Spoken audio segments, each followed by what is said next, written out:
Good afternoon, everybody, and thank you again for joining our book talk today. As soon as I say that, more people come into the waiting room, of course.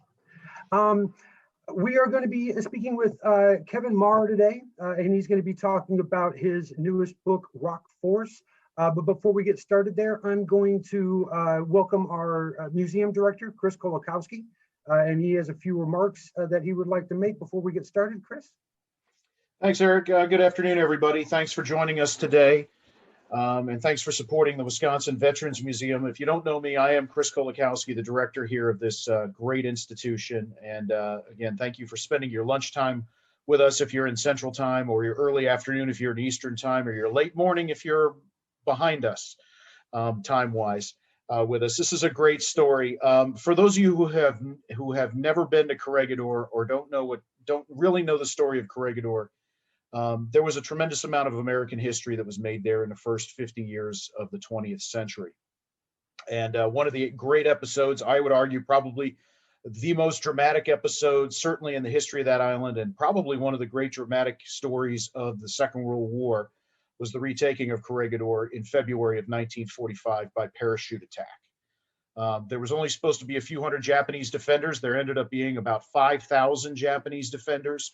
And the story of how the 503rd Infantry, parachute infantry, plus attached units retook Corregidor and avenged the defeat of 1942 is a tremendous one about American soldiers and what they are capable of doing, particularly in extremis and in a situation like this. And so, full disclosure, I was a reader for this book. I was really excited about the prospect of getting a great storyteller like Kevin to be with us today.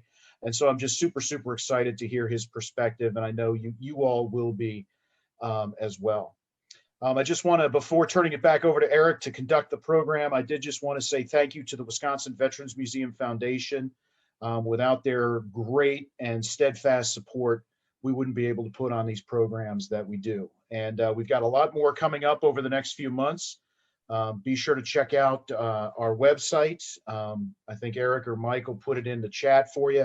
But we've got some great programs, again, showcasing the stories of Wisconsin veterans throughout time, of which this is one.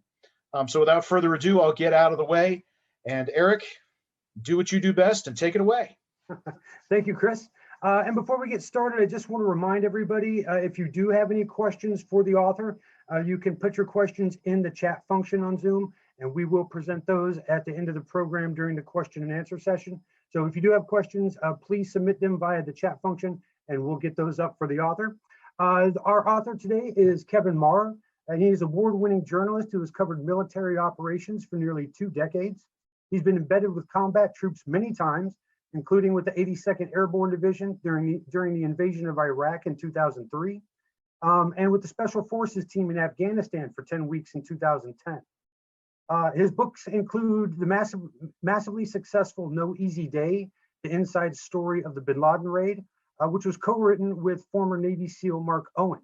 And he's with us today to talk about his newest work, Rock Force, the American paratroopers who took back Corregidor and exacted MacArthur's revenge on Japan. This book is currently available through the Wisconsin Veterans Museum gift shop, and I'll put that link up shortly. But we're going to get started here. Kevin, thank you for being with us today, and I'm going to turn the platform over to you. Thanks, guys. I really appreciate it. Big fan of Wisconsin. Funny story real quick. I'll just, one of the books I wrote is called Gentlemen Bastards, and I spent 10 weeks with a Special Forces team in Afghanistan. And the gentleman on the cover of that book is from Wisconsin. I remember going to Madison and visiting with him right after that book came out. So a big fan of Wisconsin. Really was excited when you guys offered to let me speak.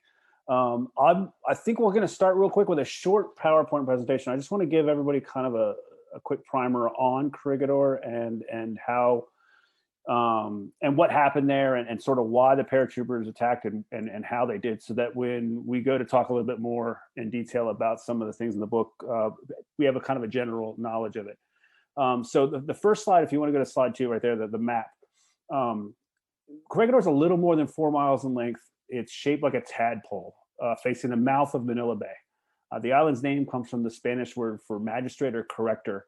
And that's because the island was the first stop for ships entering the bay on their way to Manila. It started out as a volcano. And if you look at the tail of the island, That's sort of the mouth of the volcano. So the kind of bulbous head, and then that tail whips around to the south. That's really the mouth of this old volcano. But it slowly but surely became a fortress over time. First, the Spanish, when they colonized the Philippines, put some guns there and made it a first stop into the bay. And then after the Spanish-American War, the Americans took it over and turned it into sort of the Gibraltar of the Pacific. They dug these massive tunnels and built these giant bunker-like coastal gun emplacements to protect the mouth of the bay. And if you guys look to the head of that tadpole, that's an area called topside, and it's literally like the top of a mountain. And that's where the parachute drops are going to end up happening. And if you look, as you move down the tail, there's a place called Malinta Hill. That's an important place because that's where MacArthur's headquarters was towards the end. And that's the area that held on at the last minute as the Japanese took the island in 42. If we go to the next slide, I'll show you a picture of what happened there. This is the mouth of Malinta Tunnel. And in 1940, in late 41, MacArthur was sort of caught off guard by the Japanese invasion of the Philippines, and he was forced to retreat to Bataan and then Corregidor. And then months later, after the Japanese had pretty much consolidated power there, under orders of Roosevelt, MacArthur was whisked away by a flotilla of PT boats. And it really was a bitter pill for him, but it was also a bitter pill and a real humiliation for the American forces there because they had been bested and beat by the Japanese, which none of them thought would ever happen. And so when MacArthur, vows to return to the Philippines, one of the places he vows to return to is Corregidor. He really sees it as a holy grail, as sort of hallowed land. And if you cut to the next slide, we'll meet the man. So George Jones is selected to be the one to take it back. So he calls on the 503rd Parachute Infantry Regiment, and this highly trained veteran airborne unit commanded by George Jones. George Jones was an early adapter to the airborne mission. He was one of the first paratroop officers. He ends up going to Panama, where he leads a battalion down there, and that's where he earns his nickname Panama Jones. But he's given this mission to jump onto the island, which, if you remember, the top of it is really hemmed in by these sheer cliffs, and at this point, it's been bombed so often and shelled by the surrounding Navy ships that it's full of bomb craters. It's bristling with spiky, broken tree trunks. And MacArthur sort of gives him the job of, all right, well, you're going to take control of this, and we're going to get this island back. And in part because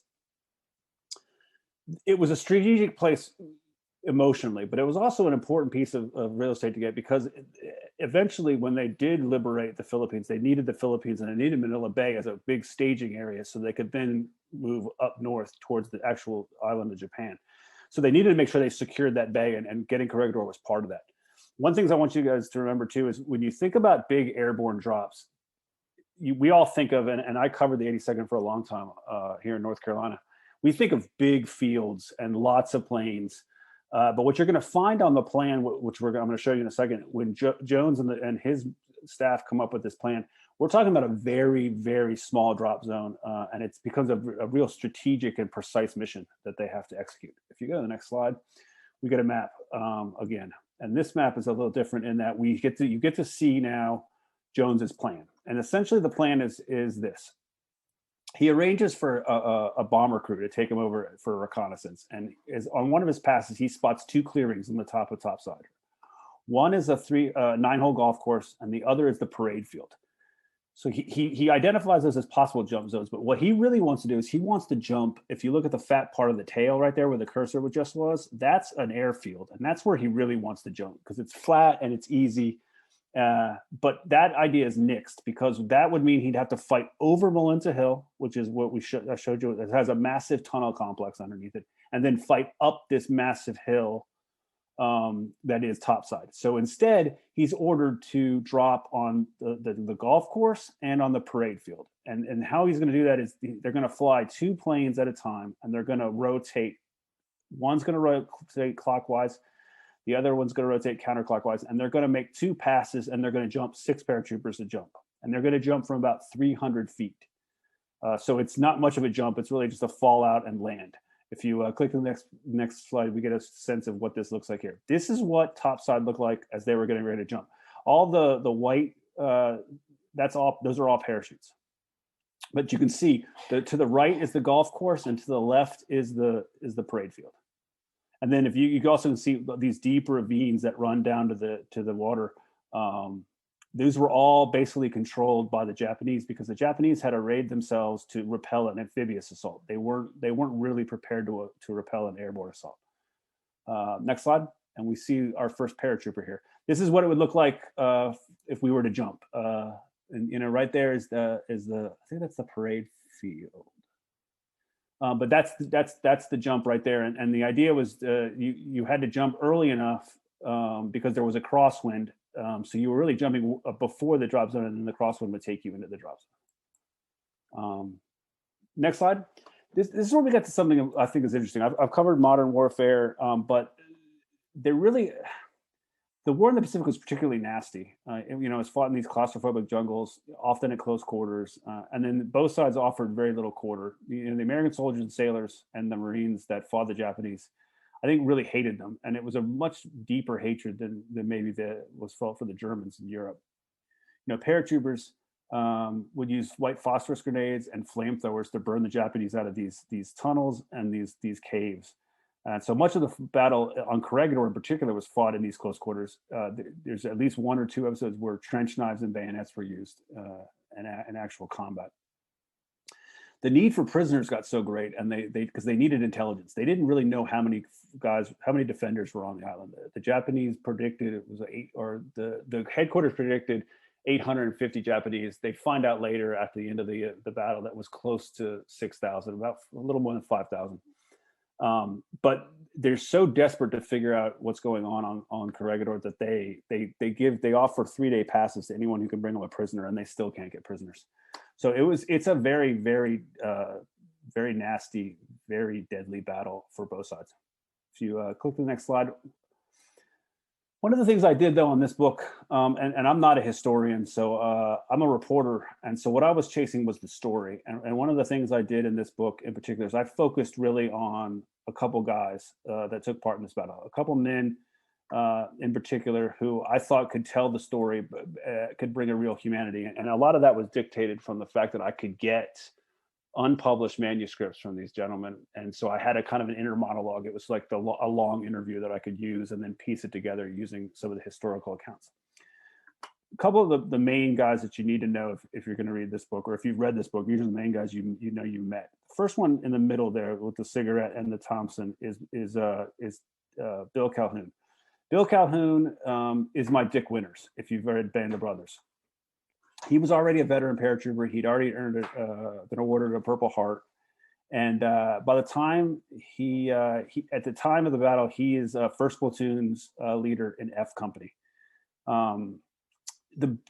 Really the narrative is built around Bill Calhoun. I spent some time with him and his family, and he's dead now, but I spent some time with his family in Texas. And then I had his unpublished manuscript. I had 2 copies. I had one that had been edited by a historian, a common friend of ours, Paul Whitman. He had edited a version of it, but I also had a dot matrix printer version with handwritten notes on it from Bill Calhoun, which I used mostly to really give you a sense of what he was thinking at the time. Going down here to the gentleman with the hat on in the left corner, that's Doc Bradford. He's a 1926 graduate of Harvard College, and he's a surgeon, and he's also a really good writer. And what his manuscript allowed me to do was tell a glimpse of the bigger battle. But what he was really good at is he got a good idea of the psychological makeup of the soldiers. He was able to kind of gather up stories from across the island, and he really provides you with the point of view of the reader, where he's a witness to action, much less actually taking part in it. And so he would have been a great reporter, great doctor, but it would have been a great reporter because he writes beautifully. Tony Lopez, top left, I actually interviewed him. He passed away last year, but I interviewed him in his home in Colorado before he passed. Youngest of 5 brothers, grew up without a father, joined the Army, really found a new home there, and was a BAR gunner and really well respected within the F Company. What I took away most from talking to Tony Lopez was how much he didn't want to talk about the battle and how much he wanted to talk about all the funny stuff that happened. And he tells this amazing story that I made it in the book about stealing trucks and stealing supplies and then finding a bunch of ingredients for apple pies and how they made apple pies in Mindoro, which is an island in the Philippines, before the battle. And It was really great. That was really a fun interview. The last guy, and he's the guy on the right. If I made up Lloyd Mccarter and said I was writing a book about him, I could never sell it. Lloyd Mccarter is a former was a lumberjack who became a scout, an older relatively. He's mid-20s when he gets to the battle, but he is the quintessential warrior, the quintessential guy that you want in a fight, but you really don't want in your unit in garrison because he's always in trouble. He had this habit of disappearing when the 503rd wasn't in combat and going to find units that were, and then finding his way back to the 503rd in time to get to the next mission. And the book opens with Bill Calhoun going to the stockade to get McCarter out because he had just gone AWOL and he had come back. But Calhoun isn't going to Corregidor without McCarter, and it pays off because McCarter is later awarded the Medal of Honor. So he really is a very key part of this battle and the valor around it. Okay, next slide, if you can. Real quick, we had a long talk about McArthur. McArthur's in the subtitle. I don't think this book is about McArthur, but you can't talk about Corregidor without McArthur because of just how important that island was to him. And so at the end of the book and at the end of the battle, McArthur does come back to Corregidor. He's visibly moved by what happened on the island. And I think he really, really appreciated the sacrifice and the precision and the professionalism that the paratroopers showed to actually liberate the island. But he makes an interesting point early in his battlefield tour, and he says that Corregidor is living proof that the day of the fixed fortress is over. So if you think of World War II, the army and the generals that start the war in 42 or 41, 42, and the ones who finish in 45, the technology, the tactics, everything had passed, had changed so drastically. And I think it's telling that McArthur realizes that building a massive fortress in the mouth of Manila Bay is no longer viable, and that the Japanese bombed it into submission almost, and then the Americans followed suit and then used the airborne troops instead of amphibious troops to take it back. So I thought that was very telling. And then if you go to the next slide, they had a big ceremony when McArthur was there.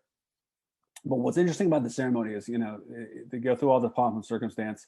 They make a big showing of raising the flag again because the Japanese had put out a propaganda film when they had taken Corregidor. The original flag in Corregidor, when it's surrendered, is taken down by the Americans, and a few pieces are torn and smuggled out, but most of it is burned. What the Japanese do is they get a bunch of prisoners together and they raise up the Japanese flag, and they make a big show of taking Corregidor. So the Americans come back at the end of the battle. They have their own ceremony to return the flag to where they believe it rightfully belongs. But what's interesting is Bradford and a friend of his are watching this ceremony from off in the distance. And the friend says something I think is interesting. He says, well, that ends the story of Corregidor, the true story. From now on, it's a legend and belongs to the scenario writers. They'll make comic strip heroes out of the real men who fought here. I'm glad we saw our part. They can have theirs. And that quote stuck with me as I wrote this. And that's why I tried to write it as close to the guys as I could, and as close to the men who were closest to the battle and what they were actually thinking. Because I wanted to avoid making them comic strip heroes. I wanted to avoid making this about legend and valor. And I wanted you to sort of walk in their shoes as they fought in this battle. And so that was the intent of writing the book in the way that I did. And last slide, then it's all you guys, because I can't wait to hear your questions, is this. 503rd still around. They've fought in Afghanistan. They fought in Iraq. I actually saw them in Iraq when I was covering the 82nd. The 82nd wasn't fond of them because they got the jump into Iraq, and the 82nd desperately wanted to do that. But I will point out one thing to you, and then it's all you guys. If you notice their patch, this was not the 503rd's patch initially. This is the patch that was created by the men who jumped on Corregidor after Corregidor. And that's why the 503rd's got the nickname as the Rock, or the Rock Force. And that's why if you see the patch here, you see that kind of crude island of Corregidor right there, and shaped like a tadpole with the eagle and the parachute. And so it's pretty cool that the legacy of that unit really starts right here in Corregidor, and with the men like Lloyd Mccarter and Bill Calhoun. That's all I got for slides now. It's all you now. I can't wait to hear your questions, but thank you very much for the time to sort of talk about this book. It's a story I really love, and I'm really honored to tell. Awesome. Thank you, Kevin, so much. And Mike, you have those slides ready for the questions?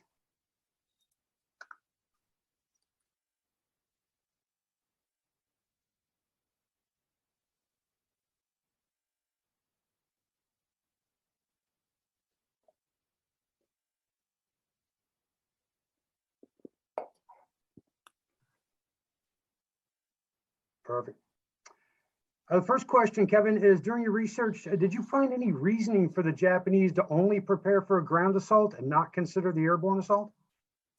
A couple reasons that I was able to uncover. One was the commander was a Navy commander, a Japanese Imperial Naval commander, and he thought that was the most prudent and best way. It was also the way the Japanese assaulted Corregidor and eventually and took it over and conquered it. So I think that was the rationale. The other thing is I think they didn't have a lot. All right, so some of the defenders on Corregidor, these weren't your best troops. Some of them were crew of sunken battleships that were then sent there to work on defenses and then eventually help defend the island. So there's a sequence in the beginning of the battle where the paratroopers are attacked by Japanese soldiers with spears, like bayonets attached to rebar. So I think the idea was it was easiest to defend it that way, and I just don't think they believed in an airborne assault, and because unlike in Europe where you saw most of the airborne assaults, they didn't have that many airborne assaults in the Pacific, and I just don't think they took it seriously enough.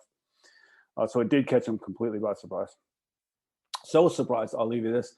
They were so surprised that the commander, and his name escapes me, was running up to the top of the hill to find out what was going on, to try to get a sense of what was going on in the battle, and a group of paratroopers who had missed the drop zone and had going into a ravine caught the command staff trying to come out of one of the bunkers and killed him right in the first couple hours of the battle.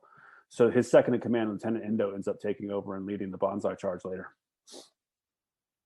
Oh, there you go, Chris. Thank you, Chris. That's amazing that they were able to capture them like that simply because they caught them just so off guard. The next question, Kevin, is what were the previous jumps made by the 503rd?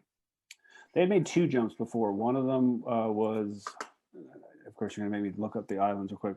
Forgive me. Maybe Chris has got the islands on top of his head. They make two jumps. One of them was pretty much uncontested and wasn't a big issue. The other one had some issues with wind and bad planning and led to a lot of injuries. And so jumping on the Corregidor, they believed that they were going to get 50% casualties. But they didn't. I mean, I think they had gotten better on their jumps, and Calhoun has a scene during the prep for the battle where they were practicing. The jump masters were practicing jumping into a small space, and they were hitting it pretty well. So, yeah, about two jumps before the Corregidor jump.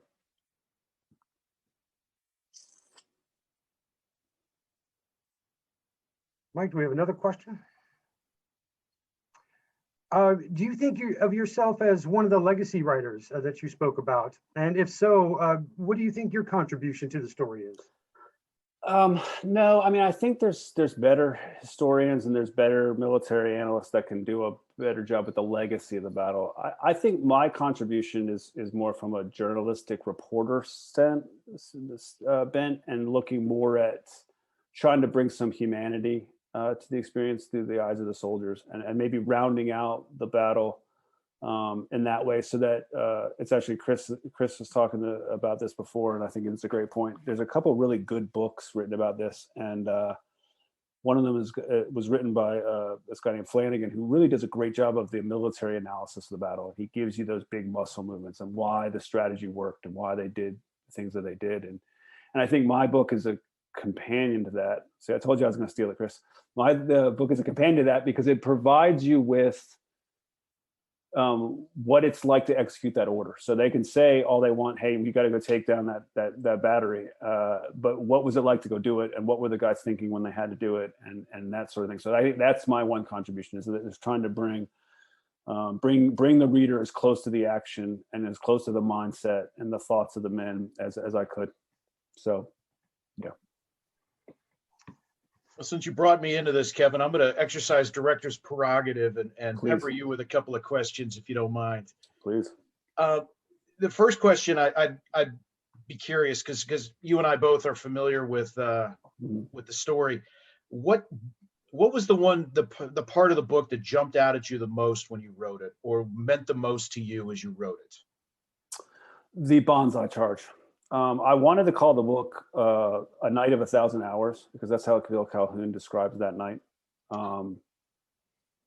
Publisher won that fight and they wanted to call it Rock Force, which to me sounds like a great hair metal band. But that's the part that struck me the most because of just the sheer terror it must have been to have been dug in at night on Corregidor on top of one of those batteries and then having that many Japanese march up the hill at you like a Civil War army and not back down when you start mortaring a machine gun in them. And I think at that point, that battle to me is the turning point. And that's where Endo had a chance to actually turn the battle a little bit. And that's the Japanese commander. And had he been able to get his men up there in any sort of order, the 503rd was in trouble. And they get pretty close to doing it as is. But saved by a couple heroic actions, particularly Lloyd Mccarter right there in that little gully and holding that road and slowing them down enough and scattering the Japanese survivors so they couldn't attack en masse. So that's the part that stuck with me. And that was sort of the linchpin around the whole book. I sort of built that as the climax, I think. Now you visited Corregidor, as have I. And I was just curious if you could share with the audience, what's the island like? What's the condition today? What were your impressions of the rock? Just kind of that feel in case people want to go visit or are curious what it's like, what the battlefield is today. It's probably one of the cooler places I've ever been. It ranks. I love one of my favorite places in the world is Afghanistan, but Corregidor is in the top 3. And because it does have something, there is something about it that's amazing. And I think in your intro, you nailed it in that there is. It's the stage where I think America stood up and wanted to be recognized by the international community, and you can see it in the way that they built Corregidor and the way that they tried to create this kind of Gibraltar of the Pacific. But I think what it looks like now, I do think that they've done a really good job of preserving Corregidor. And it's one of these locations and battlefields you can go to if you're a casual student of the war, you can get something out of it, and the tour is pretty strong. But if you really, really want to dig in, Corregidor will keep giving to you. And what's great about Corregidor is they let you just roam around.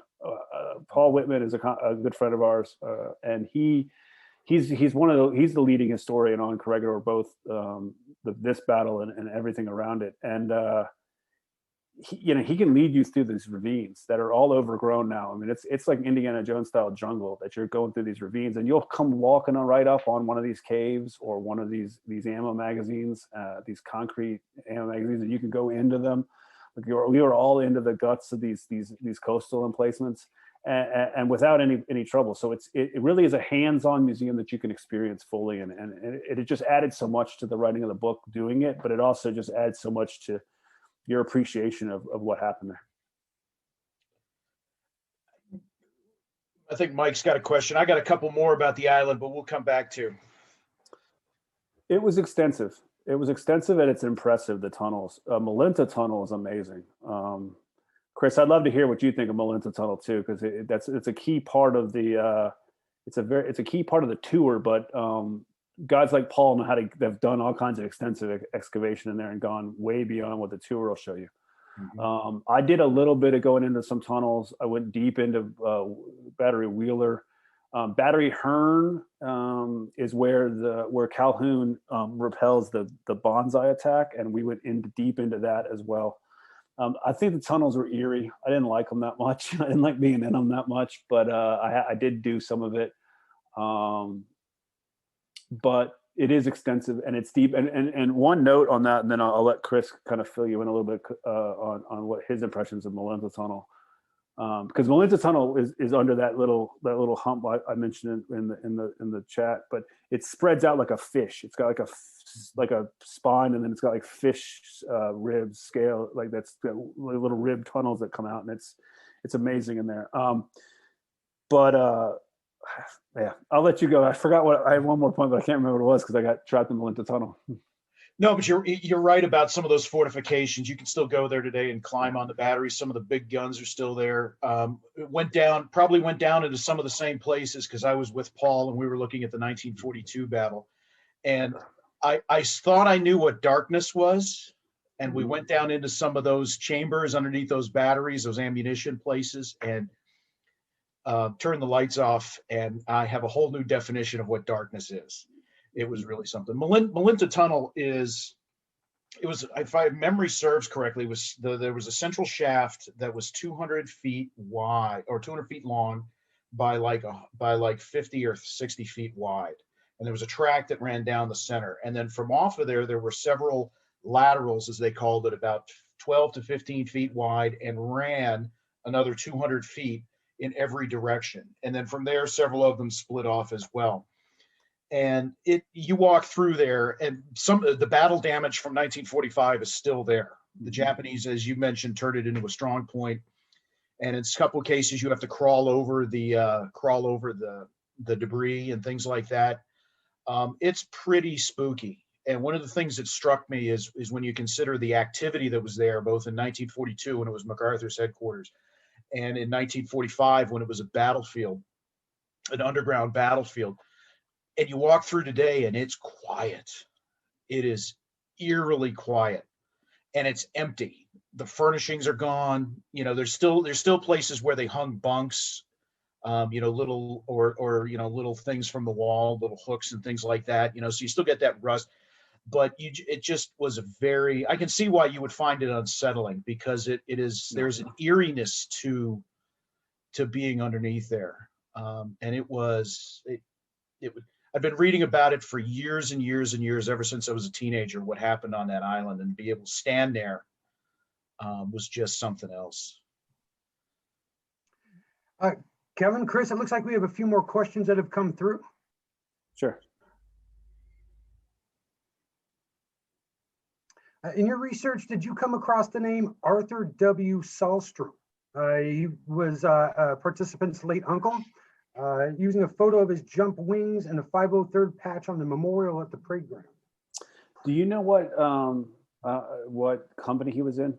Because unfortunately, I have the jump manifest. I have everybody that jumped, but I made a really concerted effort of only focusing on F company because of the fact that I could get the research that would get me close to what I wanted to try to do with this book. So I probably came across the name, but unless he was an F company and specifically in these two platoons, I didn't really do much beyond acquiring that name in the manifest.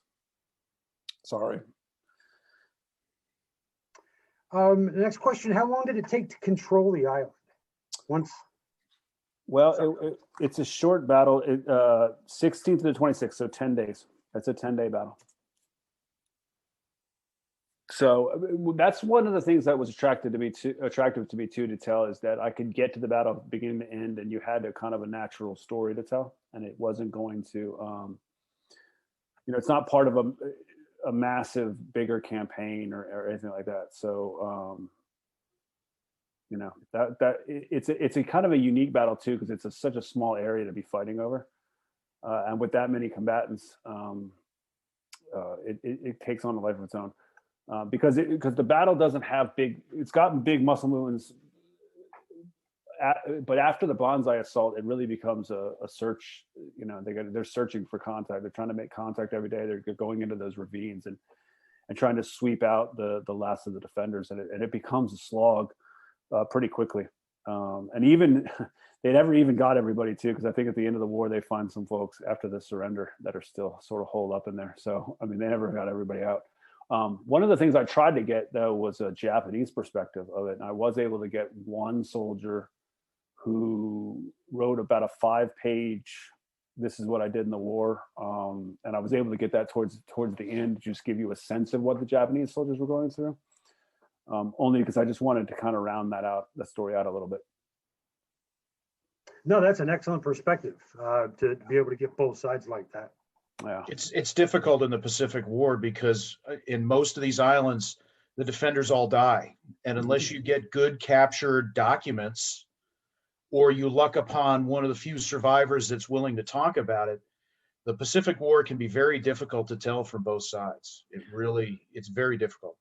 You're gonna like this, Chris. A buddy of mine just called me and said he's got a friend whose father fought on Iwo Jima, and his father, they were going through some old stuff, and they found a Japanese officer's diary that the father had taken off the body and used himself to record his time on the battle. Oh, And so wow. we're getting that thing translated to see what's in it. But if that could turn into a very interesting book based on having both sides like that. So Absolutely. Absolutely. You want to find the Japanese voices, but a lot of times they didn't survive. It just doesn't survive, for sure. Kevin, next question. Did you speak to any of the other survivors of the battle in 1842? And then maybe the survivors of the defeated Japanese forces? You just covered the second part of that question, kind of. But can you speak a little bit about the first part of that question? I did a little research on the survivors of 42. I initially had a long prologue in the beginning of Rock Force about one of the survivors in 1942 and what he had to survive, what happened to him, and then how he survived in the prison camps. But we ended up cutting it. I did a little research, but not too deep, because the intent of my research around 42 was just to give the reader a sense of how important Corregidor was, so that they understood the meaning of this battle and why it was important. So not in depth.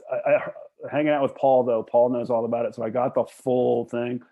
I did, and I was able to get in a little bit of the surrender and Wainwright's reasoning behind surrendering, and then that final radio call, which I think is the most haunting thing I could ever think of, when they make that final radio call from Malenta Tunnel before it all goes, which I can't imagine. I can't imagine that.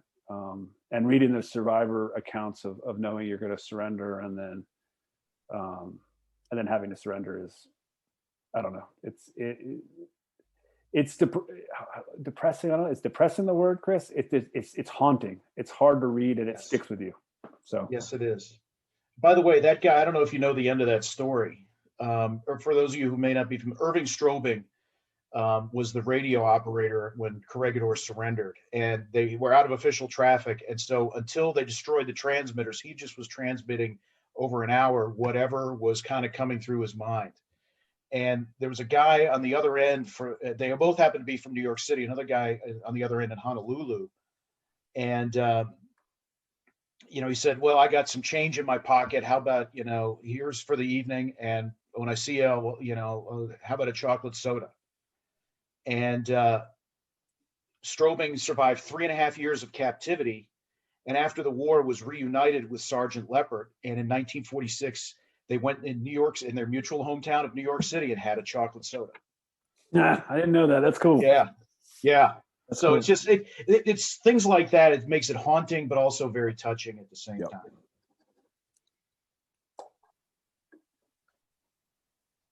The next question, Kevin. What were the casualties for both the U.S. and the Japanese? Oh, I think I have that written down here. It was, hold on. I should have wrote that. I'll be honest with you. This is a question I really should have written down, and I didn't, because I don't know why. Because I've gotten this question a couple times, and I wrote down 20 guys got 20 American killed on the jump. Overall, so 6,600 killed on the Japanese side, 50 wounded, only 19 prisoners. And then 20 people surrendered post-war. And then on the American side, it was 207 killed, 684 wounded. So those are amazing numbers, how they're so lopsided. Yeah. Oh, yeah. The next question. I've studied World War II extensively, and you always hear about the battles of Guadalcanal and Iwo Jima and Palu, but you rarely hear about Corregidor, other than the surrender. Why do you think that is? Because it happened during the battle for Manila, which I think was a much bigger, much more strategic battle. I think there's some debate about if you needed to take Corregidor back, or you could just cut it off. I think the fact that MacArthur is so cloaked in it, I think there's people who like MacArthur or don't like MacArthur. So I think that plays into it. Because it's a small 10-day battle with really relatively, if you think of World War II, relatively small amount of troops. I think all those play into it. I didn't know anything about it. My editor's grandfather jumped in Corregidor and said he'd always wanted a narrative history of Corregidor, and I acted like I knew what the heck he was talking about, and then did all the research. So I mean, it's not surprising that not many people know the battle, but I don't know precisely why. I think too that part of World War II, there's certain legends around World War II, right? If you think of the Pacific as the Marines' war, Europe is the Army's war. But we forget that the biggest, amphibious invasion of the war was Army guys in Europe, but that's okay, right? But that's the legend. And so I think that falls into it too, where this is a complete Army airborne operation. And if I was to take anybody off the street and say, we're going to do a book about paratroopers in World War II, no one's thinking about the Pacific. So I think that plays into it too. Yeah, I think you might be right on that one, actually. Last question, I believe. Does anyone know if there are additional books about the lumberjack AWOL guy? Attendee missed his name. Lloyd Mccarter. No worries. All right, Lloyd Mccarter is my single favorite character. I use character, loosely, but single favorite topic in this. I tried so hard to get something much deeper about him, and I couldn't find it. I talked to some of his kin. They just didn't have that much on him. He's got a tragic ending to his story because he's wounded in that battle, and then he ends up committing suicide when he's home after the battle, because I just don't think he ever was. I think he suffered from what we're seeing from our modern veterans, a little bit of PTSD and some survivor's guilt. I think I know Calhoun had some pronounced survivor's guilt as well. And then when he loses his wife, he ends up then taking his own life. I think he also had a bullet in his chest that never came out, never went away. So it was always in his chest. And I think he's got a very tragic story. I tried hard to do more and more with McCarter. I really wanted to make him much more of a centerpiece to the book. But when I got finished with it, I found that maybe it's better that he isn't a centerpiece, and only because I feel like he's such an amazing guy, and he becomes much like he was as a soldier. He burns very hot, right? When he's doing his McCarter thing, he's amazing, but I'm not sure that he shared a lot or had a lot of papers, or I don't know. He was a force of nature, and I think that comes out in the book. And so I if anybody has more on that, I'd love to see more. I wasn't able to find it, but I do think he's an amazing American, and I think he deserves the award that he got for his actions.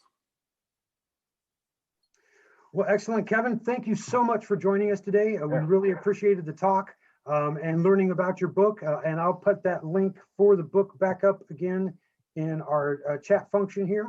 It is available through the museum gift shop, and I'll make sure that everybody has that information. And best of luck with any upcoming works that you have in the hopper right now. And we'd love to have you back at the museum sometime, hopefully when we're all back on physical location for an in-person talk. I think that would be fantastic. I'll do one better for you. Next year, I got a book coming out, a bomber pilot in 1943 and 44 who flew 25 missions over Germany, still alive. So we'll both come and we can talk to him too. Fascinating guy. That would be amazing. I'll leave you this. His name is John Luckadoo, Lucky Luckadoo. If I had made that up, he's in the pantheon of Lloyd Mccarter. If I made him up, you wouldn't believe me. So let's just, you're first on my list. I'd love to get everybody together. And thank you everyone for taking your time today to listen to me talk about Corregidor. And for those who read it, I hope you enjoy it. Thanks again, Kevin. And thank you everybody for joining us today. It was a fantastic talk. And if you're interested in any more of our events coming up, you can always find that on our website. And I'm sure Mike will have that up in just a second.